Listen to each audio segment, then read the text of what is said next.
Audio Jungle.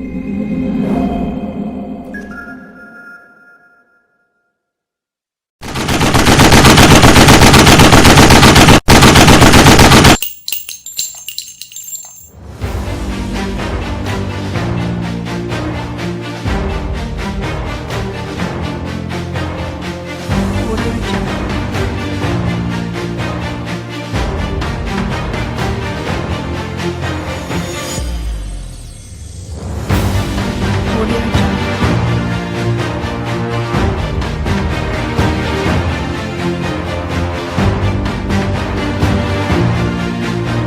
Audio Jungle.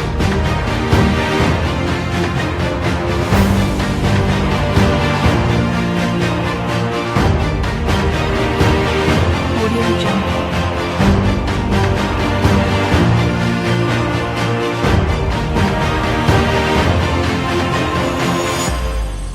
Audio Jungle.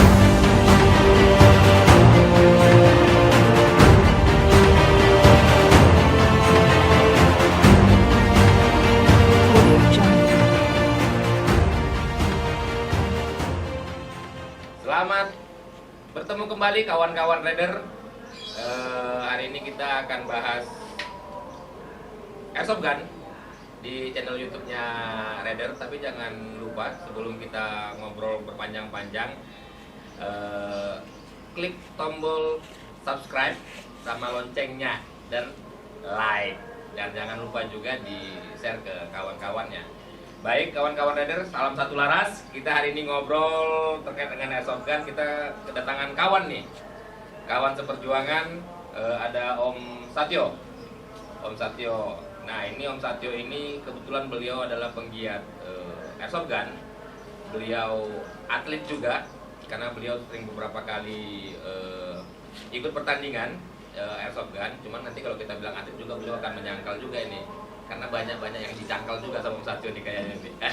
Nah tapi yang pasti kita hari ini coba mengupas terkait dengan Airsoft Gun dari regulasi, keorganisasian, sampai dengan kegiatan-kegiatannya, pertandingan-pertandingannya apa saja, sehingga kita bisa dapat gambaran yang cukup baik terkait dengan kegiatan-kegiatan Airsoft Gun. Nah ini biar publik juga bisa paham juga bahwa Airsoft Gun ini olahraga ya Om ya? Olahraga, bukan sesuatu yang gagah-gagahan, bukan sesuatu yang kalau bahasa orang di jalan tuh petantang petenteng, pegang senjata. Karena ini memang juga olahraga yang butuh keahlian dan ada regulasi yang mengatur di dalamnya, dan ini adalah sesuatu yang legal, bukan ilegal. Yang ilegal itu penebangan hutan secara liar, itu ilegal. Baik kawan-kawan, Sobat Raider, nah, hari ini kita ngobrol nih. Om Satyo apa kabar? Baik. Luar biasa. Makin hari makin tampan aja kelihatan. Nah, jadi yang pertama Om Satyo, terima kasih sudah main ke markas Raider. Keren. Ini kecil-kecilnya beginilah, gitu kan, gubuk-gubuk Raider. Tapi paling tidak ini menjadi markas buat kawan-kawan Raider untuk berkumpul, berdiskusi, sosialisasi, dan beberapa hal lainnya. Nah, Om Satyo, kalau kita bicara terkait dengan apa namanya Airsoft Gun, Airsoft Gun, sebenarnya apa sih regulasi yang mengatur ya sampai itu menjadi yang legal, gitu kan? Atau kira-kira ada nggak, bagaimana walaupun ada regulasinya, bisakah itu juga menjadi ilegal? Ya. Menarik ya. Sebenarnya sebelum ngomongin regulasi kita harus ngomong dulu sejarahnya Airsoft ini di Indonesia seperti apa, biar nanti semua bisa paham aturannya, kenapa akhirnya jadi aturan. Jadi sebenarnya Airsoft itu kita tahu itu lahirnya pertama kali di Jepang. Oh Jepang? Dan Jepang itu terkenal dengan semangat Bushido-nya, semangat membela negaranya dengan kuat gitu kan. Tapi ketika Perang Dunia Kedua kalah, maka angkatan perangnya itu dicuutkan, dan para generasi mudanya itu pengen latihan kemiliteran yang cocok apa, akhirnya terciptalah namanya Airsoft Gun ini, itu di Jepang. Akhirnya permainannya berkembang seluruh dunia, masuk juga Indonesia gitu ya. Terus di tahun 2000-an sekian itu udah mulai marak orang main Airsoft. Cuman di tahun 2000-an awal itu rata-rata orang masih bilang mainan dari Jepang atau buatan maaf Cina gitu. Kalau main Jepang ngumpul sama Jepang karena dianggap elit gitu kan, Tokyo Marui gitu saat itu. Yang Cina ACM. Tapi lambat laun semua menyatu dengan masuknya pabrikan-pabrikan lain kayak ICS, Taiwan dan lain-lain, GNG dan lain-lain itu pada masuk produknya ke Indonesia, akhirnya jadi ngeblend, jadi bercampur lah. Orang yang biasa pakai produk Jepang, kemudian masuk produk Cina, masuk Taiwan dan lain-lain, Hong Kong, masuk semua jadi satu dalam satu permainan ini itu di Indonesia. Terus akhirnya kenapa ini kan cuma mainan gitu kan? Kenapa cuma mainan? Kenapa diatur gitu? Ternyata memang di dalam Perpol nomor 5 tahun 2018 itu ada Perpol nomor 5 2018 tentang pengawasan dan penindakan ya gitu ya, pengawasan dan pengaturan gitu ya, senjata replika. Ini disebutnya senjata replika bukan mainan. Di bahasa Perpol senjata replika jenis airsoft dan paintball. Perpol nomor 5 2018 bisa di search ya di Google. Di situ diatur dikarenakan bentuknya gitu kan menyerupai, mekanismenya menyerupai dan dapat melontarkan BB ball, BB ya, bullet ball itu ya, itu maksimal hanya 2 joule. Jadi kekuatannya sudah dibatasi. Tapi karena bentuknya menyerupai 1:1, kemudian keahlian orang yang menggunakannya ini juga bisa jadi transisi untuk ke senjata api dan lain-lain untuk tahapan berlatih yang lebih tinggi lagi. Kemudian juga selain tampilan, kemudian permainannya juga menyerupai senjata asli karena memang bentuknya 1:1 seperti senjata asli. Akhirnya dikhawatirkan ini bisa jadi disalahgunakan karena orang mempunyai kemampuan taktikal, bermain secara taktikal. Kemudian kita bayangkan kalau permainan ini tidak diatur, ada orang mungkin petang-petang di jalan dia pegang M4 seperti ini, kemudian orang yang nggak tahu ketakutan, gitu kan? Akhirnya sama pihak kepolisian negara Republik Indonesia ini diatur Perpol nomor 5 2018. Seperti itu aturannya. Dan di dalam Perpol ini juga diatur banyak hal, termasuk syarat kepemilikannya, kemudian juga mekanisme penggunaannya dan lain, kemudian sanksi yang mengatur seperti apa. Juga yang paling menarik adalah ada lagi pembatasan, misalnya dalam kepemilikan itu maksimal 1 orang hanya 7.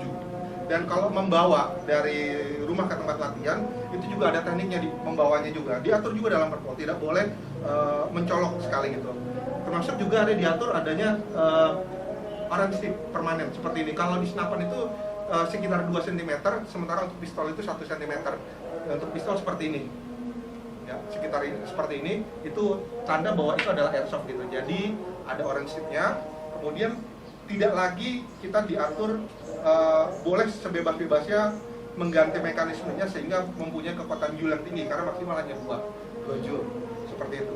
2 joule. Ya. Dan ketika membawa unit ini, mainan replika ini, senjata replika ini, dibawanya juga dalam bag terpisah, tidak boleh ada di dalam kabin kendaraan, tapi ada di bagasi, kemudian dalam posisi tidak siap tembak.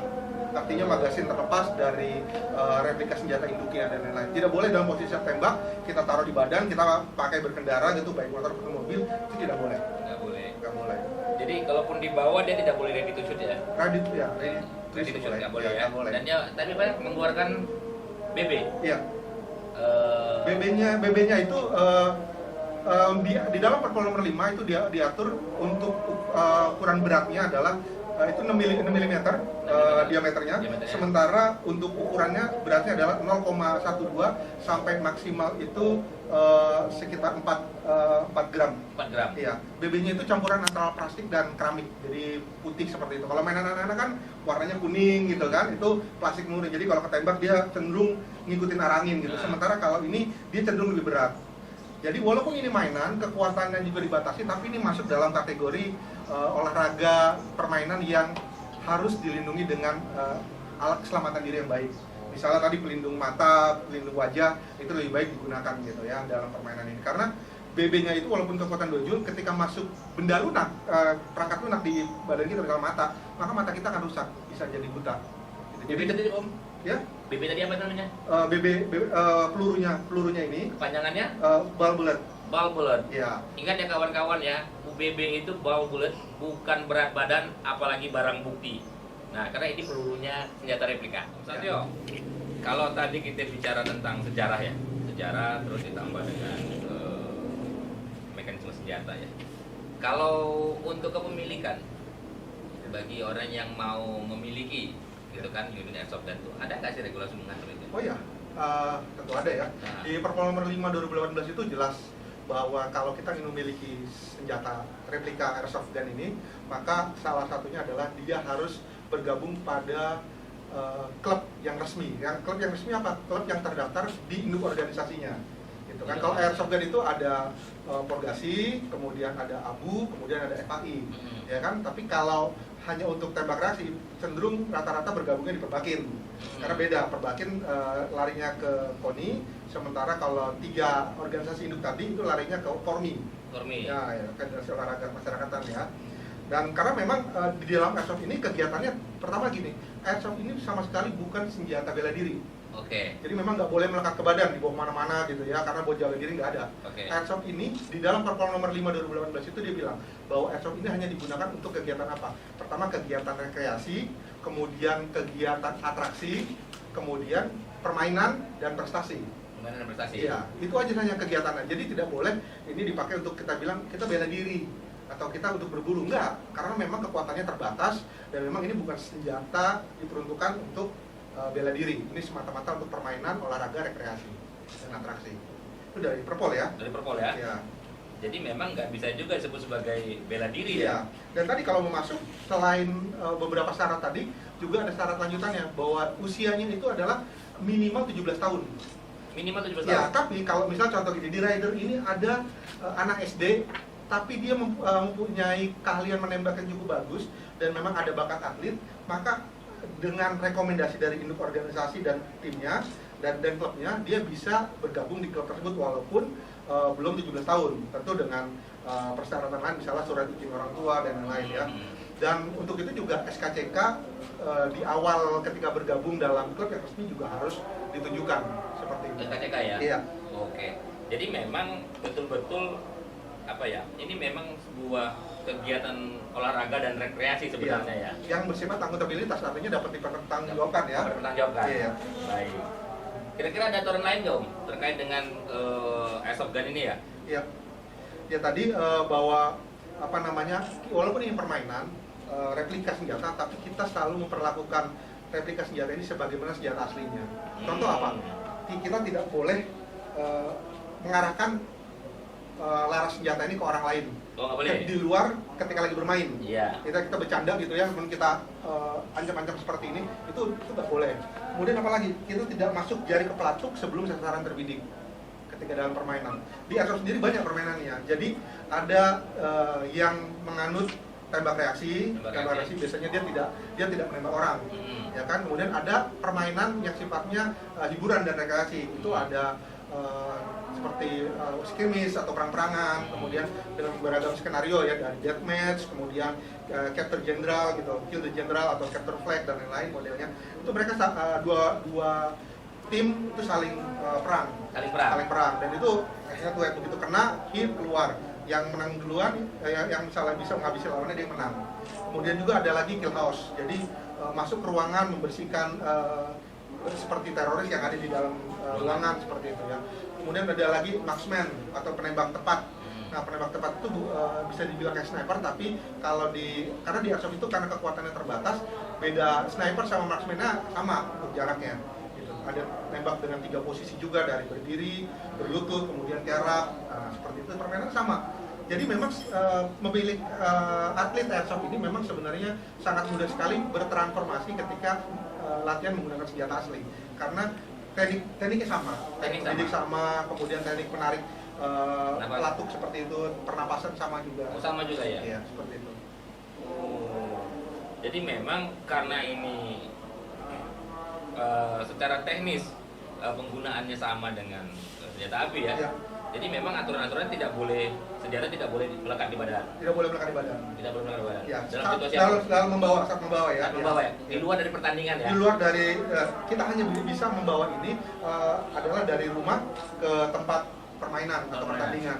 Dan itu tadi dengan syarat tadi kondisi khusus ya, dimasukkan ke dalam tas, ditaruh di bagasi, tidak boleh melekat ke badan. Oke. Tapi kalau begitu, ada nggak yang mengatur tentang seberapa banyak sih setiap orang boleh memilikinya gitu? Ya.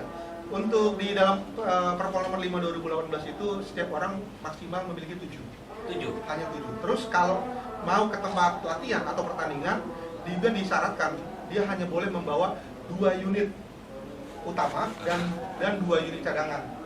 Gitu. Jadi hanya 4 yang boleh dibawa dalam perjalanan. Jadi kalau ketika ada razia gitu ya, ternyata dalam satu mobil tuh dia hanya 1 orang, kemudian isinya banyak, itu bisa kena juga. Karena dalam Perpol itu bahasanya untuk transportasi dibawa dalam proses ke tempat latihan itu maksimal hanya 2 replika senjata utama dan 2 replika cadangan, jadi hanya 4. Oh, oke.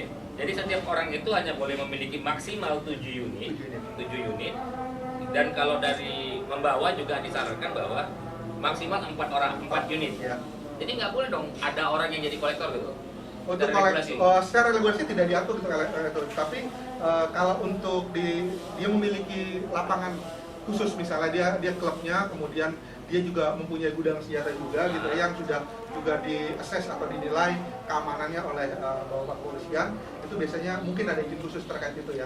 Karena untuk ya, seperti field atau tempat bermain yang memang bisa memiliki lebih dari 7, itu ada aturan tersendiri. Oke, jadi memang tidak sangkut juga ya. Jadi memang ada penilaian-penilaian tertentu di luar dari peraturan. Ya bukan, karena semua diatur dalam satu peraturan, tapi di situ dibedakan antara pemain atau pemilik, kemudian ini adalah pengelola lapangan, tempat-tempat bermain, kemudian diatur juga untuk eksportir dan importir seperti apa. Ada proses hibahnya seperti apa, jual beli seperti apa. Dalam Perpol nomor 5 itu diatur dengan sangat gamblang. Ya. Jadi jual beli harus ada izin. Oh ya. Jadi kalau orang ke orang nggak boleh. Itu hibah. Oh itu Tapi hibah ya? hibah, dan itu pun ada aturannya. Jadi harus melaporkan juga ke pihak yang berwajib, kemudian ada surat rekomendasi keluar juga seperti itu. Jadi memang kesannya jadi tidak mudah ya. Tidak mudah ya. Padahal ini cuma mainan, tapi kayak tadi karena bentuknya, kemudian tekniknya yang juga sama, jadi memang ini diatur agar tidak ada penyimpangan dan penyalahgunaan. Oke. Jadi kalau orang per orang ini jadinya hibah. Ya. Sebenarnya kalau hibah itu perlu juga kapan-kapan kita diskusikan terkait dengan pajak hibahnya itu. Oh ya. Kan hibah ada pajaknya ya. Iya. Oke. Baik Om. Satu yang belum dibahas sama kita, jadi mainan replika senjata airsoft ini dianggapnya legal. Tadi salah satunya adalah tadi disyaratkan dia harus mempunyai orange tips permanen seperti ini. Oh gini ya? Ya. Kemudian mungkin kalau bisa di zoom di sini dilihat, di sini ada grafirnya. Oh ada grafir. Iya, ini digrafir di Polda masing-masing. Jadi kalau Jawa Tengah di Polda Jawa Tengah, kalau karena kami di wilayah Polda Metro Jaya, maka kita dapat grafir itu PMJ depannya, Polda Metro Jaya. Oh, itu ini menandakan kode, bahwa ya? unit ini sudah teridentifikasi atau tercatat di kepolisian. Di kepolisian. Iya, seperti itu. Oh jadi PMJ itu Polda Metro Jaya. Iya, betul. Iya. Baru angka registrasinya ya? Iya, betul seperti itu. Tapi nggak boleh disebutkan ya. Nanti dikode sama orang. Baik, kawan-kawan rider. Nah ini kita menambah informasi lagi dari Om Satyo. Tapi begini Om, ini kan airsoft gun ini kayaknya banyak ya. Kira-kira ada jenis-jenisnya nggak ya senjatanya itu ya? Ya, makasih Om Eri. Jadi memang airsoft itu dibagi dalam 3 tipe, yaitu spring atau menggunakan pegas seperti yang 34 ini spring nih. Spring itu dia pakai pegas, jadi kalau nembak dikokang sekali, tembak kokang lagi gitu ya. Jadi dia menggunakan spring. Oh, pakai spring. Pakai spring. Sementara yang kedua adalah dia pakai IG. IG itu pakai baterai elektrik. Pakai elektrik. Jadi dia pakai baterai kita cas, dia yang memberikan sumber tenaga buat si replika senjata ini melontarkan lilingnya. Kemudian ada lagi gas blowback. Seperti ini, dia pakai gas blowback. Gas tetapi yang dipakai adalah hanya green gas, bukan CO2. Oh, green gas. Karena dia sekali lagi maksimal hanya 2 joule di perpol tersebut. Kemudian juga kalau ini bedanya GBBR, gas blowback rifle, kalau ini GBB aja, gas blowback. Jadi mekanismenya juga cukup menarik. Kalau pakai gas blowback ini dia ada tendangannya. Gitu, ya, walaupun tidak sekeras senjata api gitu ya, tapi ada feel-nya cukup menyenangkan bermain dengan gas blowback ini. Tapi kekurangannya kapasitas pelurunya terbatas. Karena apa? Di dalam magasinnya ini juga terbatas karena ada tempat buat tempat gas, gitu ya, tempat kita menyuntikkan gas lewat bawah gitu. Sehingga kapasitasnya itu mendekati aslinya. Jadi kalau misalnya aslinya 30 peluru di senjata aslinya, maka rata-rata untuk gas blowback rifle ini juga sama-sama maksimal 30 peluru. Misalnya di sini. Ada yang mungkin lebih tapi artinya nggak terlalu jauh. Beda sama IG yang pakai baterai.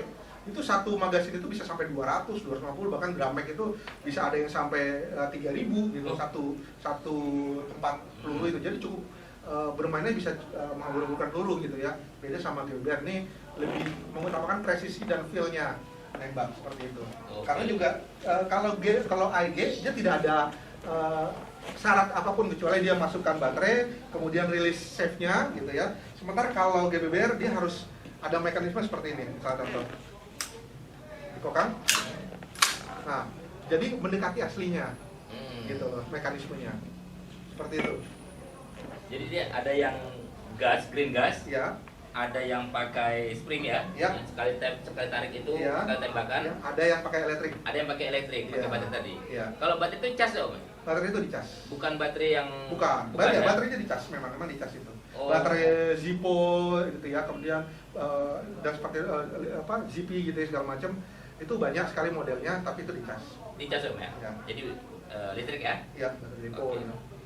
Terus Om, begini Om, ini kan sebenarnya kan makin kemari itu kan perkembangan olahraga airsoft gun ini ya. Ya. Kalau kita menyebut sebagai olahraga ya. Ya. Karena tadi kan dalam perpolnya juga ada bicara tentang prestasi ya. Ya, betul. Gitu kan, olahraga rekreasi itu. Makin kemarin itu kan makin ramai sebenarnya ya. Ya. Baik secara pemberitaannya, satu, yang kedua orang yang bermainnya juga makin hari makin banyak ya. Ya. Klubnya juga makin menambah gitu ya. Bertumbuh subur ya. Bertumbuh subur ya. Ya, dari Aceh sampai Timika itu ada. Ada ya Ada, sekarang ya. ya. Jadi klubnya juga bertumbuh subur, orangnya juga bertumbuh subur. Ya kayak kami juga kan bertumbuh subur juga ini kan. Nah, tapi saya kira-kira Om, kalau orang yang mau punya Ya. airsoft gun itu, apa sih yang harus disiapkan? Ya. Jadi gini, kalau tadi ini syaratnya secara aturan sudah terpenuhi dulu, dia sudah 17 tahun, kemudian dia juga bergabung dalam klub yang resmi, maka ketika dia mau memiliki senjata replika ini, sebenarnya bukan langsung kita, saya mau beli aja gitu, nggak gitu.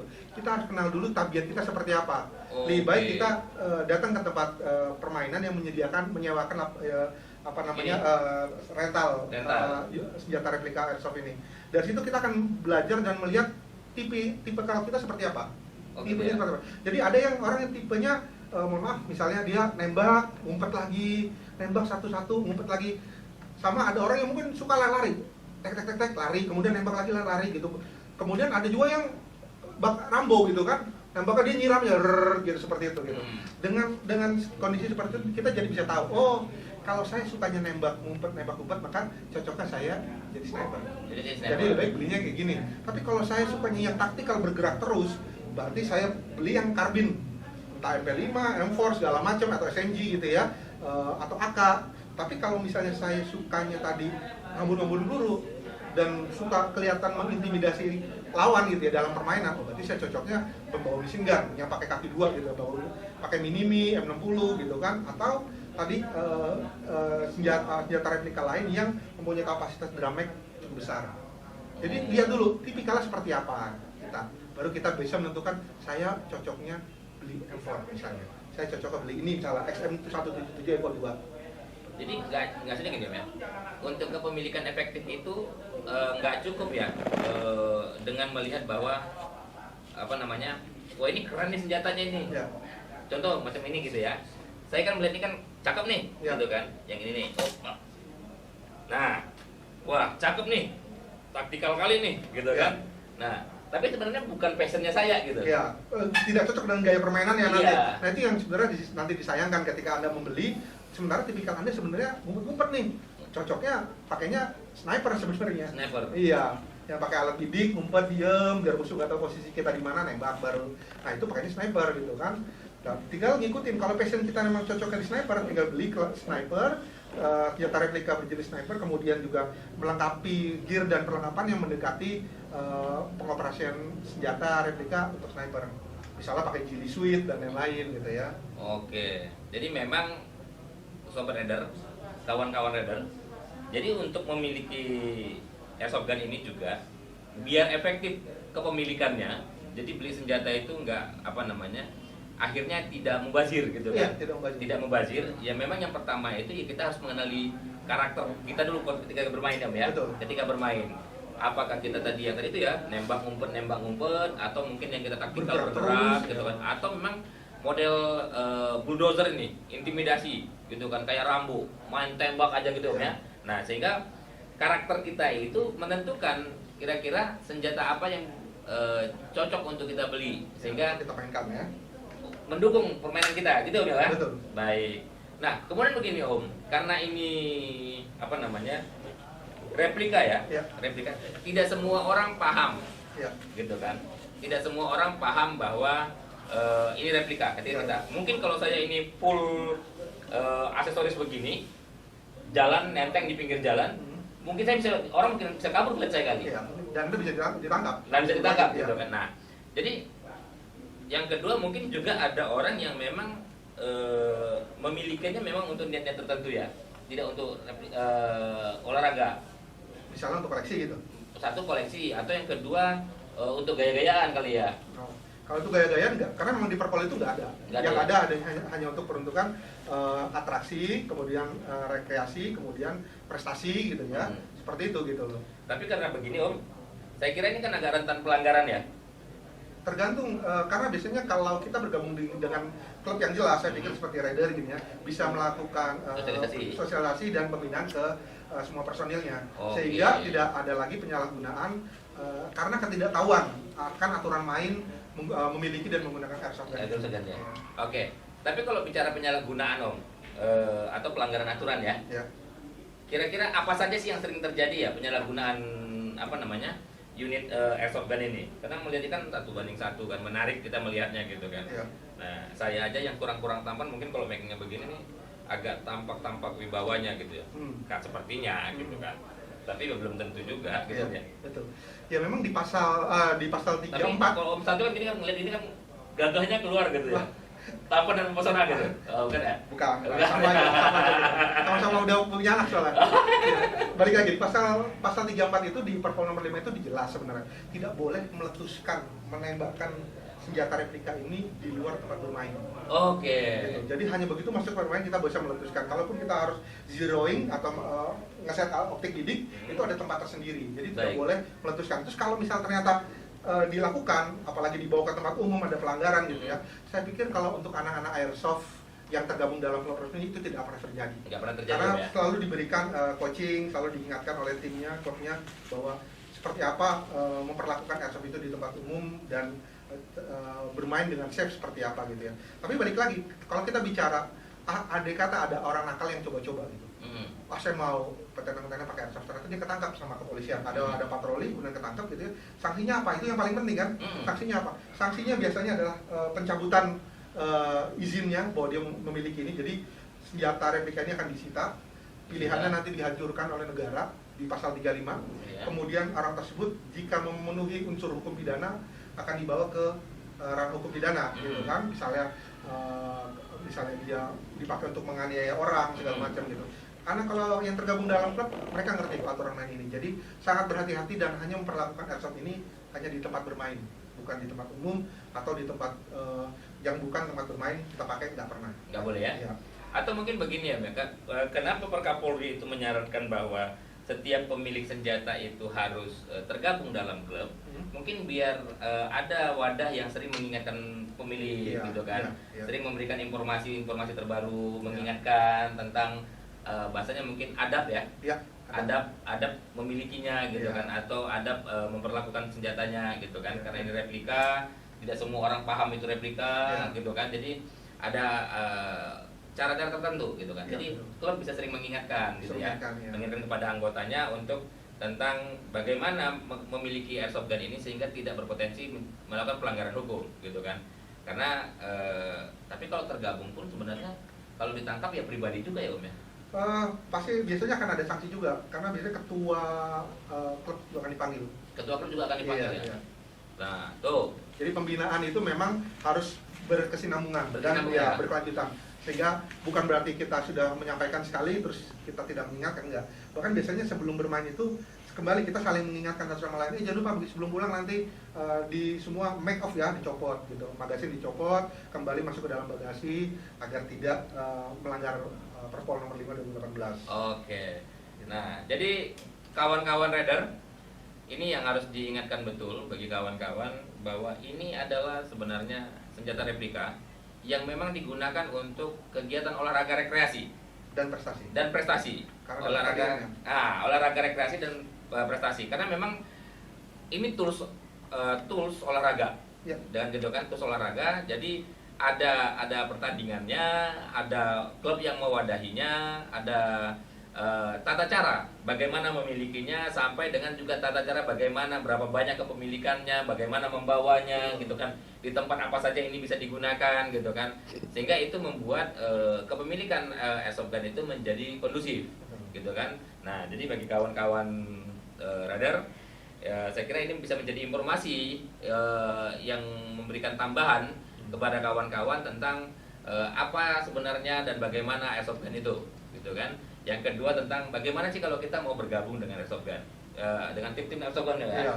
Tapi ada tim-timnya Om ya? Pasti. Pasti ada tim-timnya ya. Jadi ya ini biar tidak orang juga serampangan melihatnya gitu kan. Nah, dan ini yang kembali diingatkan bahwa ini bukan sesuatu yang digunakan untuk mengintimidasi orang lain, Untuk gagah-gagahan. untuk gagah-gagahan, bukan. Tapi ini adalah tool olahraga, baik olahraga rekreasi maupun olahraga prestasi. Betul. Nah, ini sesuai dengan Perkapolri tahun 2018 18. tadi itu. Baik Om Satyo, Iya. terima kasih. Siap. Gagahnya. Hah? Harga? Oke, Kalau nah mau ini main? saya kira terakhir. Oh. Nah, kalau mau main, nah kira-kira Beli berapa ya? butuh biaya berapa nih sebelum kita tutup ini? Iya. Gitu kan, ini saya agak sensitif. Iya, karena pasti juga audiens sana yang nonton ini pasti bertanya, kalau saya pengen mau main airsoft, saya harus menyiapkan budget berapa sih? Ah, betul. Sebenarnya airsoft ini kan olahraga permainan sangat banyak ragam. Jadi berapa yang harus disiapkan? Airsoft itu untuk spring itu ada yang murah di kisaran ratusan ribu sampai jutaan. Oh, yang spring. Spring. Misalnya seperti ini bisa nyampe sekarang mungkin sekitar 4 sampai 5 jutaan. Yang unit ini? Iya. Oke. Ya apalagi kalau sudah ditambah scope, kemudian bipod, ya gitu ya, itu harganya akan lain lagi ya. Dan kalau bisa kalau kita main kan kita juga perlu extra max, extra magazine. Nah, untuk handgun seperti ini ada yang GBB ya, untuk yang GBB. Kalau untuk spring sekitar 1 jutaan ya maksimal untuk pistol seperti ini. Tapi kalau untuk yang gas blowback sekitar pasaran sekitar bisa mencapai 4,5 sampai 5 jutaan saat ini, tergantung jenisnya, pabrikan dan lain-lain. Untuk yang senapan tadi, untuk yang IG ya, itu tergantung pabrikan juga, modelnya seperti apa, kemudian tipenya seperti apa, materialnya juga seperti apa. Itu dari kisaran awal jutaan, sekitar 3 jutaan sampai saya bisa menemukan IG yang harganya minigun ya, Gatling itu bisa sampai 60 sampai 80 jutaan sekarang. Wow. Untuk yang GBBR seperti ini itu berkisar antara sekitar 6 jutaan sampai mungkin sekitar puluhan juta juga ada. Puluhan juta Ya, juga tergantung pabrikan juga ya. Tergantung pabrikan. juga. Jadi sekarang ini kalau Anda ingin bermain seperti apa, jadi nggak harus memaksakan. Pakai spring aja juga lumayan, yang ratusan ribu. Yang penting bermain dengan fair, dengan legal, dengan nyaman dan aman. Itu yang paling penting sebenarnya. Dan semua komunitas juga sangat terbuka. Jadi tidak lagi seperti dulu, oh ini kita hanya khusus yang Jepang aja gitu. Kalau sekarang nggak, semua ngeblend, bercampur. Mau Anda pakai spring yang murahan atau Anda yang pakai puluhan juta, bermain di satu tempat dengan regulasi yang sama, dengan atmosfer bermain yang sama dengan penuh kekeluargaan, itu jadi permainan sangat menyenangkan.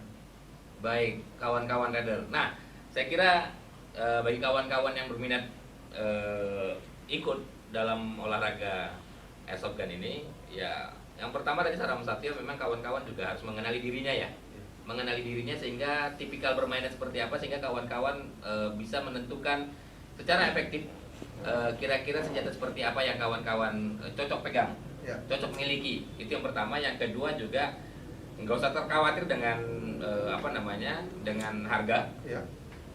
Apa saja sepanjang itu legal, dimainkan secara fair, Ya. bisa aman, bisa nyaman. Ya. Saya kira semua tempat juga terbuka untuk itu ya. Ya. Yang paling penting ya, ketika setelah Anda memiliki ini, saat bermain wajib memakai goggle, pelindung mata. Pelindung mata. Malah kalau saya di situ di bawah ada yang seperti tengkorak hitamnya, mungkin bisa disorot seperti ini, maaf. Jadi kalau bermainlah seaman mungkin. Nah, jadi ini melindungi, contohnya seperti ini melindungi mata, mulut, hidung, ya seperti ini. Kalau bermain, mainlah seaman mungkin. Baru ketika fotolah seganteng mungkin gitu kan, seperti ini gitu. Tanpa harus kita harus bisa copot, tapi kalau bermain harus dengan seaman mungkin. Harus aman mungkin. Ya, jadi tidak boleh main itu lepas ini.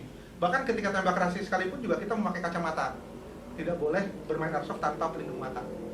Oke, Itu yang jadi paling penting. safety yang utama ya, bukan? Safety utama. Safety utama, tapi Safety ketika dan legal foto ya. harus seganteng mungkin. Oh iya siap, foto seganteng mungkin. Nah, saya kira itu yang pentingnya dia. Baik, Om Satyo. Ya. Terima kasih Om Satyo sudah main-main ke markasnya Raider. Keren. Raider Shooting Club. Raider keren ya. Saya pikir ini salah satu klub yang bukan punya base camp ya, tapi punya kantor sekretariat yang bagus dengan sarana yang cukup bagus juga. Mudah-mudahan Raider makin maju ya. Oke, Om. Terima kasih Om Satyo. Selamat bertemu kembali kawan-kawan Raider. Nanti kita akan membahas di podcast-podcast berikutnya itu akan membahas ragam-ragam terkait dengan olahraga airsoft gun dan olahraga rekreasi yang terkait dengan bidik membidik. Salam satu laras. Raider luar biasa.